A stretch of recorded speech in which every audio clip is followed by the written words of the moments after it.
Okay, everyone, well, this is their first bath. I have the water nice and low so they can walk around.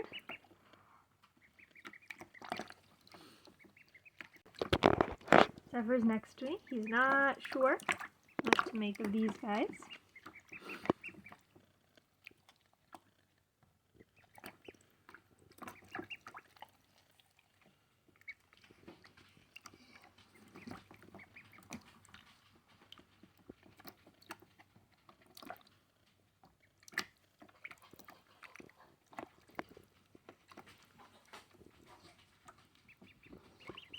Little quackling just like dived right in. So now I thought it would also be a good time to give you a little update on our Muscovy eggs.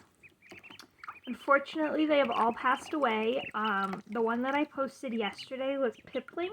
I'm actually quite heartbroken about Pippling. I'd gotten pretty fond of him or her, watching her try and get out of the egg.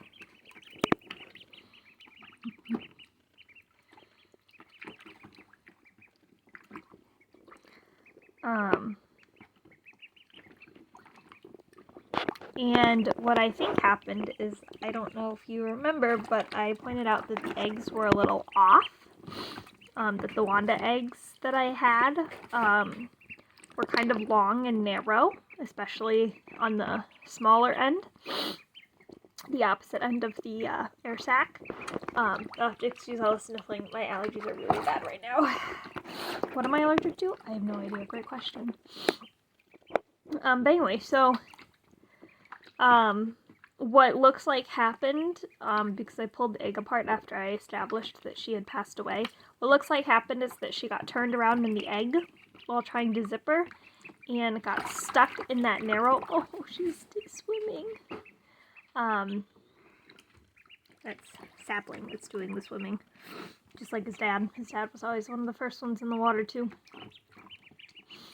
So anyway, I think Pippling got turned around in the egg, and then the end was maybe too narrow for him or her to get turned back around, and she got caught and couldn't breathe. So heartbreaking for sure.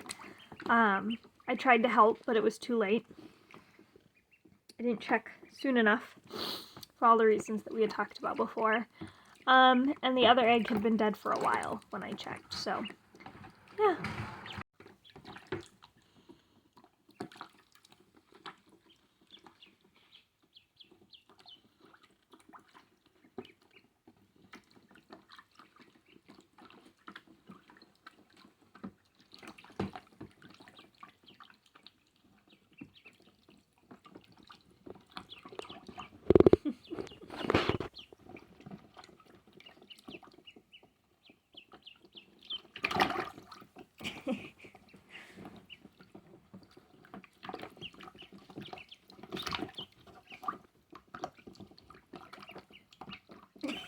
Sapling's head looks so big when his body is wet.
What do you think, Zephyr?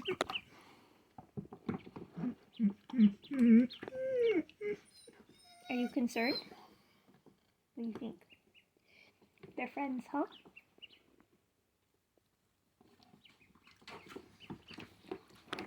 Are you scared? You scared of him?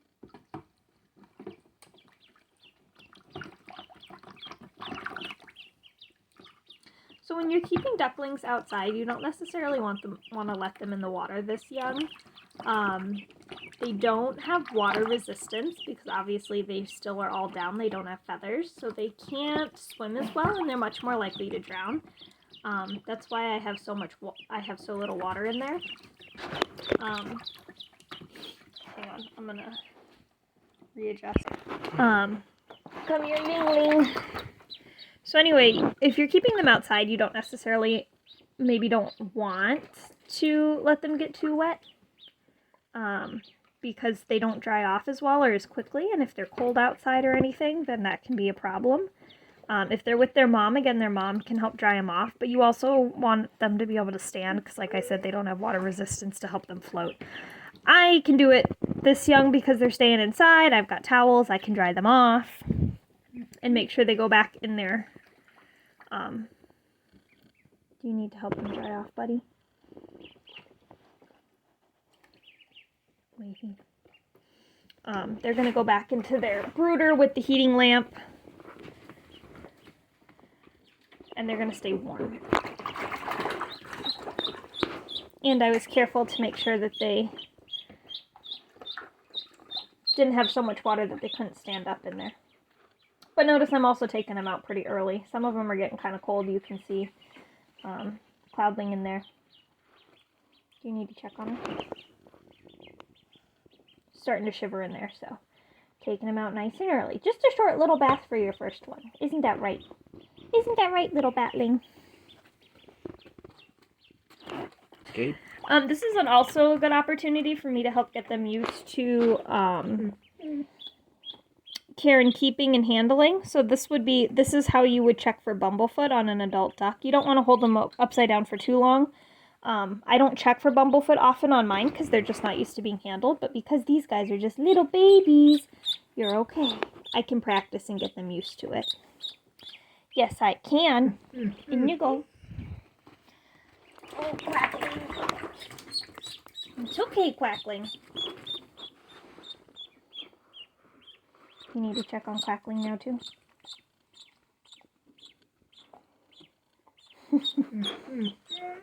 Yeah? I'm just drying you off.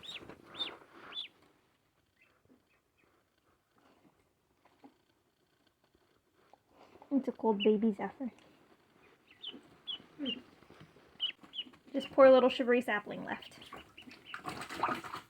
You are a Bruce baby through and through, aren't you?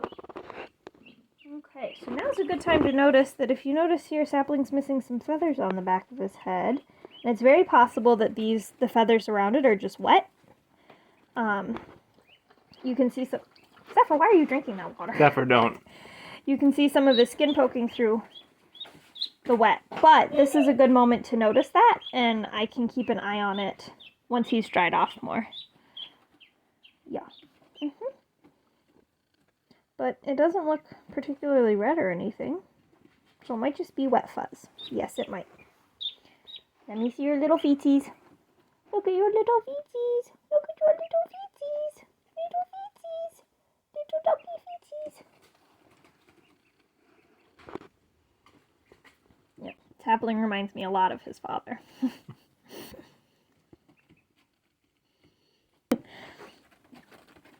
All right, you guys. In you go. All right, now it's time to return them to the brooder.